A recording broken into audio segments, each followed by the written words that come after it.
Hello friends, कैसे हैं। मैं उम्मीद करता हूं कि आप लोग ठीक ठाक होंगे, बढ़िया होंगे और पढ़ाई भी बढ़िया से चल रही होगी, क्योंकि आपको अच्छे अच्छे कुछ साइंटिस्टों के नाम और किस सन में उन्होंने खोजा एलिमेंट को, इन सबको आपको ध्यान में रखना है और याद करना, बताना है। जैसे देखिए, फिर अब जो बचा हुआ पार्ट था उसको अब देखते हैं, क्योंकि यहाँ पे अब चलेगा कोबाल्ट। यानी कोबाल्ट के बाद का जितने भी एलिमेंट हैं उनको अब कब किस सन में खोजा गया था, किसके द्वारा खोजा गया था और कौन किया था, इसको देखना है। देखिए, पहले ध्यान से देखना है। कोबाल्ट है, कोबाल्ट का संकेत CO है। इनके खोजकर्ता कौन है? जॉर्ज ब्रेंट, ठीक ना, ब्रेंट। यानी किस देश में? यानी स्वीडन, यानी 1737, ठीक ना, ये ध्यान देना है।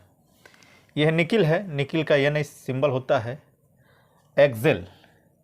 क्रॉन्स्टेट वैज्ञानिक का नाम है, साइंटिस्ट हैं, जो स्वीडन में खोजा गया था 1751 में, ठीक। उसी तरह से देखते हैं आप कॉपर।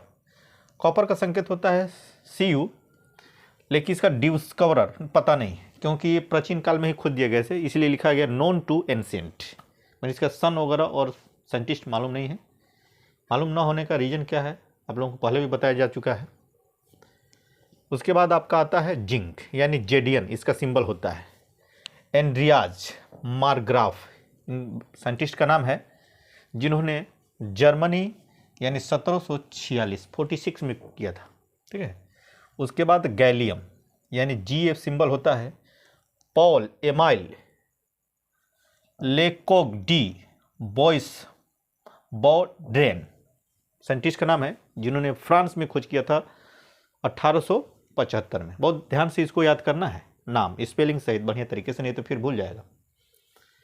उसके बाद है आपका जर्मेनियम, यानी इसका सिंबल होता है GE। क्लेमेंस रिंकलर, रिंकलर यानी ये भी कहाँ के हैं? जर्मनी के हैं, यानी 1886 में इन्होंने खोज किया था। यानी आर्सेनिक, अब देखिए आर्सेनिक, आर्सेनिक का सिंबल होता है AS। इसके भी खोजकर्ता वगैरह पता नहीं है, क्योंकि बहुत पहले से भी चलता आ रहा प्रचलन में, इसलिए को नॉन टू एंशिएंट, जैसे बाकी का है, जैसे कॉपर का है और सल्फर का है, उसी तरह से इसका भी है। इसके बाद है आपका है सेलेनियम। सेलेनियम का सिंबल होता है SE, यानी जॉन्स बर्जिलियस, यानी स्वीडन में खोजा गया था, यानी 1817। उसी तरह से आपका ब्रोमीन है, जिसका सिंबल होता है BR।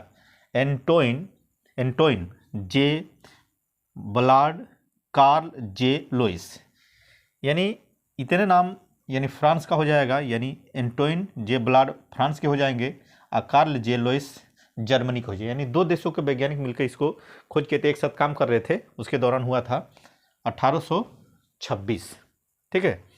उसी तरह से क्रिप्टॉन है, यानी KR सिंबल होता है सर विलियम रैमजे MW ट्रेवरस, ठीक है।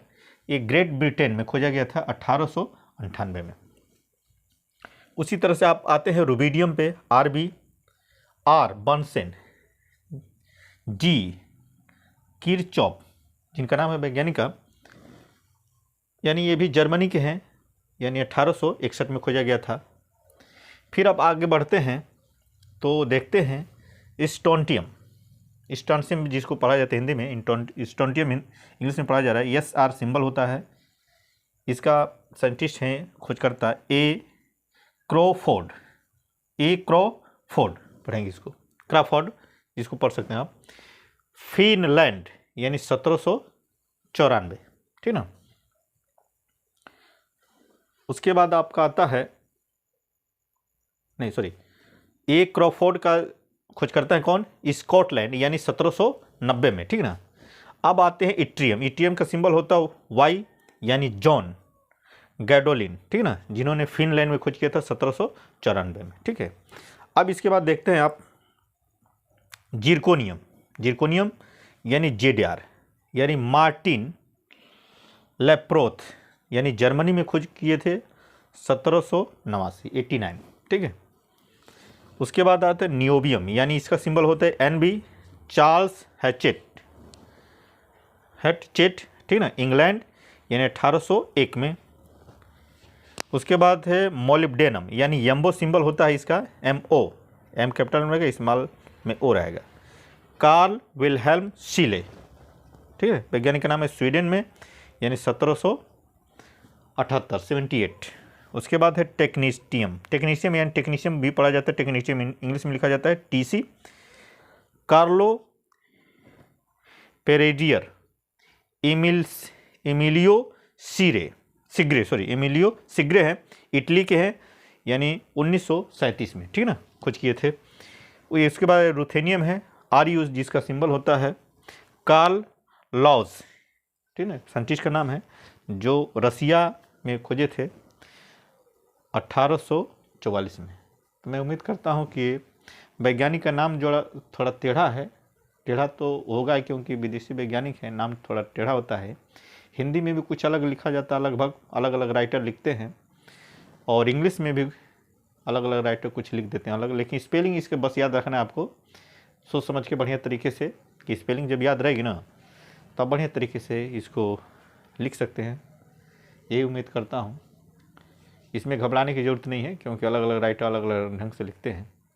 आप लोगों ने बहुत पुस्तकें पढ़े होंगे तो देखे होंगे उसमें, ठीक है। अब इसके बाद से जो बचेगा एलिमेंट्स, उनको हमको नेक्स्ट पार्ट में पढ़ना है, ठीक ना। इतना तो कुछ एलिमेंटों के नाम पढ़ा दिए गए, बता दिए गए किस देश में किस सन में खोजा गया है, ठीक है। उम्मीद करूँगा कि बहुत आप लोगों को लाभ मिलेगा, ठीक है। बाकी नेक्स्ट टॉपिक पे मिलते हैं।